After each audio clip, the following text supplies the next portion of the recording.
Bonjour les amis, j'espère que vous allez bien. Waouh, ça fait vraiment un bon moment qu'on ne sait pas parler. J'espère que vous avez passé une très bonne fête de Pâques.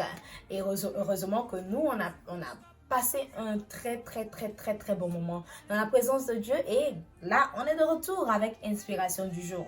Donc restez connectés et on va lire ensemble l'article du Rhapsodie des réalités pour la date d'aujourd'hui. Donc l'article d'aujourd'hui s'intitule « Quand ces paroles prennent refuge en vous ». Le verset d'ouverture, c'est Jean 15, verset 7. Nous lisons et il dit « Si vous demeurez en moi et que mes paroles demeurent en vous, demandez ce que vous voulez. Demandez ce que vous voulez et cela vous sera accordé. » La tradition biblique, oui-est, nous aide à constater que la remarque de Jésus dans Jean 15, verset 7, est beaucoup plus une instruction qu'une promesse. Il vous ordonne de demander ce que votre cœur désire.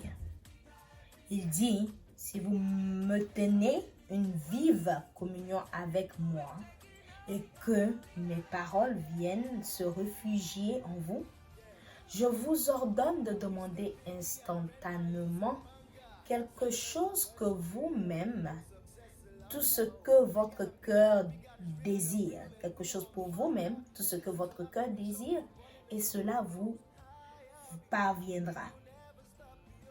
Pouvez-vous faire confiance à sa parole? Oui, vous le pouvez. La foi consiste à agir en se basant sur l'intégrité de la parole de Dieu.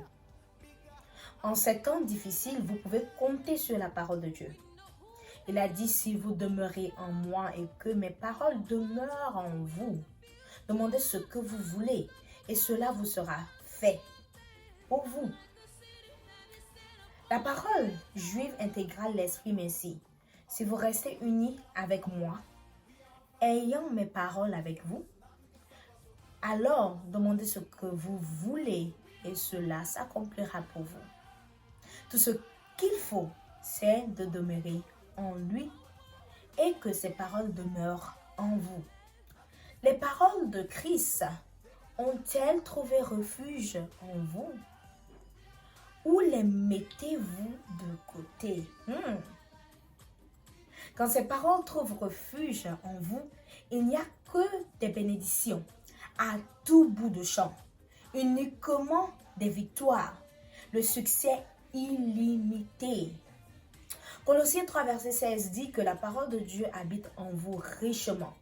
Lorsque la parole est en vous et vient demeurer en vous, votre foi est fortifiée. Alors vous êtes positionné pour faire une demande et créer le genre de vie que vous voulez, quelles que soient les circonstances. Cet article est très illustratif. Je vais prendre un exemple. Durant ma vie, toute ma vie, on m'a donné un nom. Mes parents m'ont nommé Eunice. Et ils ont commencé à m'appeler Eunice. Toute ma vie, c'est le nom qu'on a utilisé pour m'identifier.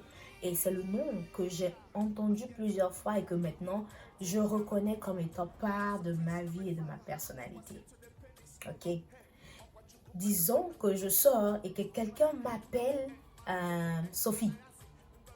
Quelqu'un m'appelle et dit Sophie. Éventuellement, je vais le regarder, je vais dire non, c'est pas mon nom. Je ne m'appelle pas Sophie. Moi, je m'appelle Eunice. C'est la même chose avec la vie chrétienne. Dieu nous a donné un nom. Nous sommes les enfants de Dieu. Nous sommes la descendance d'Abraham. Et il y a certaines caractéristiques qui suivent les enfants d'Abraham. Donc, c'est notre responsabilité de ne pas accepter d'autres noms.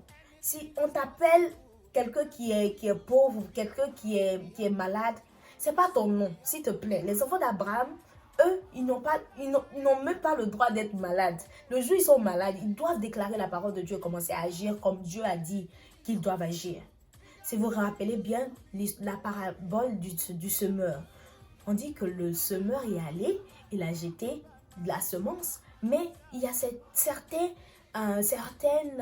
certains sols qui n'ont pas pu produire des fruits parce qu'ils n'étaient pas prêts à produire des fruits. C'est la seule manière. Souvent, on dit que la foi, c'est être têtu, mais moi, je préfère être têtu et vivre le surnaturel que Dieu nous a promis.